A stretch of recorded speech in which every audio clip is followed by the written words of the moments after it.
Your news for the state of Tennessee in 10 minutes. Tennessee in 10 is made possible by Tennessee Department of Labor and Workforce Development.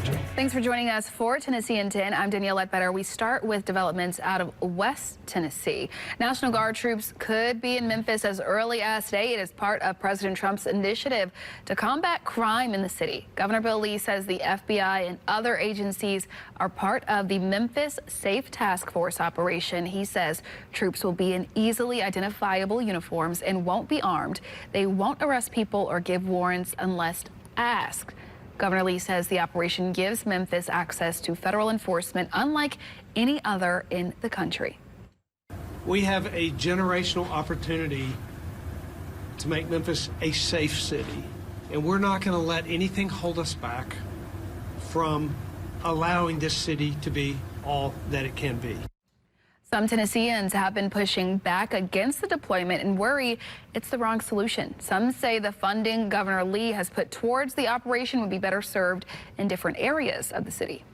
Our cities don't need this. We need housing, we need jobs, we need opportunity. I don't want this for Memphis. I also don't want this for Nashville. I really don't want it for any U.S. city. There were protests against the plan this weekend in Memphis and in Nashville. Here in the Mid-State, Sumner County school officials are responding to how they plan to commemorate the newly designated Charlie Kirk Day of Peaceful Civic Discourse on October 14th. The school board approved it last week. They say the intention is to encourage everyone to come together through respectful dialogue and mutual understanding. We're told they will not alter the normal course of the school day, and there will not be specific presentations or lessons. The purpose, they say, is to promote discussion throughout the community. Court records reveal new details about the arrest of an East Tennessee woman in Kentucky. Laken Snelling is accused of concealing her baby's birth. She was arrested last month after the infant was found dead in a closet in Lexington, Kentucky.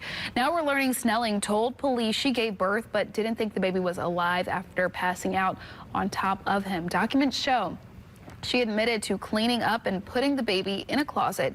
Police say Snelling made searches about pregnancy on her phone and had pictures of her during labor, but they were deleted. Her case is now headed to a grand jury. The search is on for a convicted killer released from jail in Shelby County by mistake. The sheriff's office is looking for 24-year-old Anthony Green. He was convicted in a 2020 murder case last week. His $500,000 bond was revoked and was supposed to await sentencing behind bars, but the sheriff's office says the jail did not get that information from the courts. And Green was released on Wednesday after posting bond for another misdemeanor theft case. One woman who lost her parents from flooding has filed a wrongful death lawsuit against the Tennessee Valley Authority. It claims the government entity failed to give people enough warning of rising water levels. The lawsuit points to TVA's ownership and operation of the Nolichucky Dam. TVA is accused of knowing a major influx of water was on the way, but didn't use the correct channels to warn people about potential flooding. Marine Aubre's parents, they died in that flooding, and she says when they got the warning, they did not believe water would get to their house. Helplessness, complete helpless. I almost drowned. I could not go back and help them. I would have died. She says she was able to survive by holding onto a column on the family's front porch.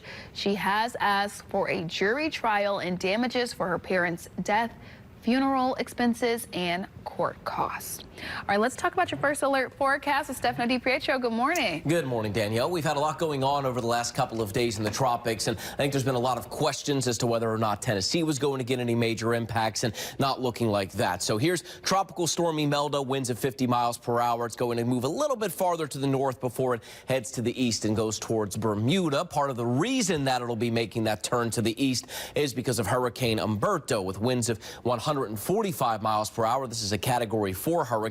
That Fujiwara effect we've talked about, and I'm sure you've heard about so much over the last couple of days, is going to partially take place. Now, it's not the only reason that Imelda is getting pushed out to shore, or offshore, I should say, but because of just the sheer strength of Umberto and its close proximity to Imelda, it is going to help pull it to the east. All of that being said, there will still be some moisture late today into our day tomorrow, realistically, that does sneak leak into parts of western North Carolina and East Tennessee, but the overall storm systems start to pull off to the north and east. So no direct impacts to land. Here's a better look at the forecast throughout the state. Middle Tennessee, West Tennessee, we are totally in the clear with plenty of sunshine. I see no weather issues at all as we head through today. Now, this is tonight and into tomorrow morning. You can see some of that moisture moving into western North Carolina. So I do think parts of the Smokies will get a soaking rainfall partially, maybe late tonight and into early tomorrow, but really looks like that we're not seeing any major impacts here. Even a lot of East Tennessee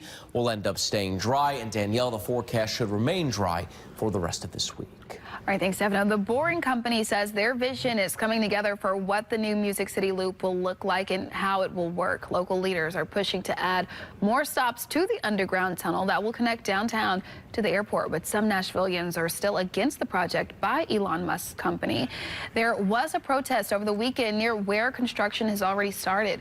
Organizers say they believe the Music City Loop could have dangerous environmental impacts. Now we see another situation where our tax dollars are going to something we didn't, not only did we not get to vote on it, we didn't get to discuss it, and we didn't get to have an environmental review. So we have concerns that are financial. We have concerns of the basic fundamentals of democracy that are being thrown to the side. The company is scheduled to start forming the tunnel from downtown Nashville to B&A by the end of the year. The first usable part is expected to be open by the first half of 2027. The USDA reported food prices increased by nearly 10% faster than any year since 1979. Now with tariffs, food prices could go up even more. According to the Bureau of Labor Statistics, prices jumped 0.6% in August and are up 2.7% from a year ago. This is causing major stress, especially for nonprofits like the Chattanooga Area Food Bank, who are already supporting struggling families. You know, when things get more expensive, then they end up having to rely on us to keep food on the table and feed their children. As food and grocery prices rise for the average family, for you or me, they also rise for the food banks. So our cost to purchase food goes up, typically in the same amount or same proportion as what we're seeing in grocery stores. No matter the tariffs, residents are emphasizing how important it is to support local businesses.